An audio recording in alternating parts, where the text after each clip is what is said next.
ঘর থেকে বের হওয়ার সময় চোখ বন্ধ করে এই দোয়াটি পড়ে বের হন, নিশ্চিত বিপদ থেকে আল্লাহ রাব্বুল আলামিন আপনাকে বাঁচিয়ে দিবেন। মনে রাখবেন, আপনি নিজেই বুঝতে পারবেন যখন আপনি এই দোয়াটা পড়ে ঘর থেকে বের হবেন, নিশ্চিত বিপদে পড়ছিলেন, এরকম বিপদে যদি চলে আসে আপনি বেঁচে যাবেন এবং আপনি বুঝতে পারবেন যে এই দোয়ার বদলতে হয়তো আল্লাহ রাব্বুল আলামিন আমাকে বাঁচিয়ে দিলেন। আমি নিজে এই আমলটা করে পরীক্ষিত একটি জিনিস। আমার একদিন এমন অবস্থা হয়েছিল রাস্তায় যে অ্যাক্সিডেন্টে অনেকে ভেবেছিল আমি ওই দিন শেষ হয়ে গিয়েছি, অথবা মিনিমাম একটা বড় ধরনের ক্ষতি হয়ে গিয়েছে, কিন্তু আল্লাহর কসম ছোট্ট কোনো বিপদও আমার হয় নাই। এত বড় একটা ধাক্কা খাওয়ার পরেও গাড়ির সাথে, তবুও আমার কিচ্ছু হয় নাই। এই দোয়াটার আমল ওই দিন আমি করে বের হয়েছিলাম। এই আমলগুলো আমরা কিন্তু গুরুত্বের সাথে দেখি না। আমরা অনেক সময় বলি যে এই জিনিসগুলো এইভাবে বলার এমন কি আছে, আপনারা চিন্তা করতে পারবেন না। সাহাবে একরাম কখনো এই আমলগুলো মিস করতেন না, এবং সাহাবে একরাম এই দোয়াগুলোর মাধ্যমে আল্লাহ রাব্বুল আলামিনের কাছে আশ্রয় প্রার্থনা করতেন। এবং আল্লাহর হাবিব সাল্লাল্লাহু আলাইহি ওয়াসাল্লামের জীবন যদি দেখেন, এই দোয়া আল্লাহর হাবিব সাল্লাল্লাহু আলাইহি ওয়াসাল্লাম কখনোই ছাড়তেন না। এজন্য ঘর থেকে বের হওয়ার সময় অবশ্যই অবশ্যই এই দোয়াটা পড়বেন। চোখ বন্ধ, এই জন্যই বলছিলাম যে সিনসিয়ারনেস যেন আসে।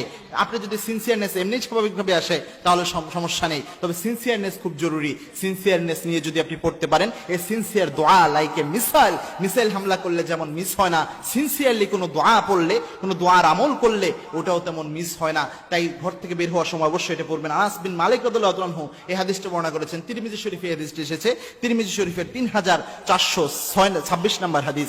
আল্লাহর হাবিব সাল্লাল্লাহু আলাইহি ওয়াসাল্লাম জানিয়েছেন, যদি কোনো ব্যক্তি ঘর থেকে বের হওয়ার সময় পরে বিসমিল্লাহি তাওয়াক্কালতু আলাল্লাহ লা হাওলা ওয়ালা কুওয়াতা ইল্লা বিল্লাহ, এই দোয়া যদি কোনো ব্যক্তি পড়তে পারে, ওই ব্যক্তির দায়িত্ব আল্লাহ নিজ হাতে গ্রহণ করে নেয়। বিসমিল্লাহি তাওয়াক্কালতু আলাল্লাহ ওয়ালা হাওলা ওয়ালা কুওয়াতা ইল্লা বিল্লাহ, এটা যদি কোনো ব্যক্তি বলে, ওই ব্যক্তির ব্যাপারে আল্লাহ রাব্বুল আলামিন ঘোষণা দিয়েছেন, হুদাইতা ওয়া কুফাইতা ওয়া উকাইতা। আল্লাহর হাবিব সাল্লাল্লাহু আলাইহি ওয়াসাল্লাম জানিয়েছেন, এই দোয়া যে ব্যক্তি পড়বে, ওই ব্যক্তির জন্য এই দোয়া হেদায়েতের জন্য যথেষ্ট হয়ে যাবে। অর্থাৎ নির্দিষ্ট সুনির্দিষ্ট দিক নির্দেশনার জন্য এই দোয়া ওই ব্যক্তির জন্য যথেষ্ট হয়ে যাবে, এবং ওই ব্যক্তির হেফাজতের জন্য, নিরাপত্তার জন্য আল্লাহ রাব্বুল আলামিন এই দোয়াকেই যথেষ্ট করে দেবেন। তাই আমাদের উচিত হচ্ছে, যখনই ঘর থেকে কেউ বের হয়, যদি পুরুষ মানুষের করতে খেয়াল না থাকে, স্ত্রী যদি স্বামীকে এই দোয়া পরে ফু দিয়ে দেয়, সন্তান ছোট বাচ্চা যখন ঘর থেকে বের হয়ে যাচ্ছে স্কুলে যাওয়ার জন্য অথবা যে কোনো কাজের জন্য, কোনো মা এবং বোন যদি তাকে ফু দিয়ে দেয় দোয়া পরে, তবু আল্লাহ রাব্বুল আলামিন তাকে প্রোটেক্ট করবেন।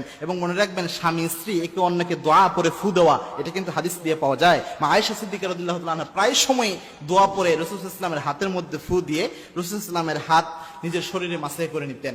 আবার মা আয়েশা রাদিয়াল্লাহু তাআলা আনহার হাতের মধ্যে বিষ্ণু নবী সাল্লাল্লাহু আলাইহি ওয়াসাল্লাম ফু দিতেন, ফু দিয়ে মা আয়েশার হাত রাসূল সাল্লাল্লাহু আলাইহি ওয়াসাল্লাম নিজের শরীরে মাসাহ করে নিতেন। এটা একটা অন্যতম মহব্বতপূর্ণ একটা সুন্নাহ। এটাও যদি আপনারা করতে পারেন, তাহলেও এটার দ্বারা এই ফজিলতটা পাবেন। তবে অবশ্যই এটা খেয়াল রাখবেন, ঘর থেকে বের হওয়ার সময় কখনোই যেন এই মিস্টেকটা আপনার না হয় যে আপনি এই দোয়াটা পড়েন নাই। এই দোয়া পড়লে আপনি নিজেই বুঝতে পারবেন, অনেক বিপদ থেকে আল্লাহ রাব্বুল আলামিন গায়েবীভাবে আপনাকে সাহায্য করবেন। আল্লাহ রাব্বুল আলামিন এই আমল করার তৌফিক আমাদের সকলকে দান করুন। আল্লাহ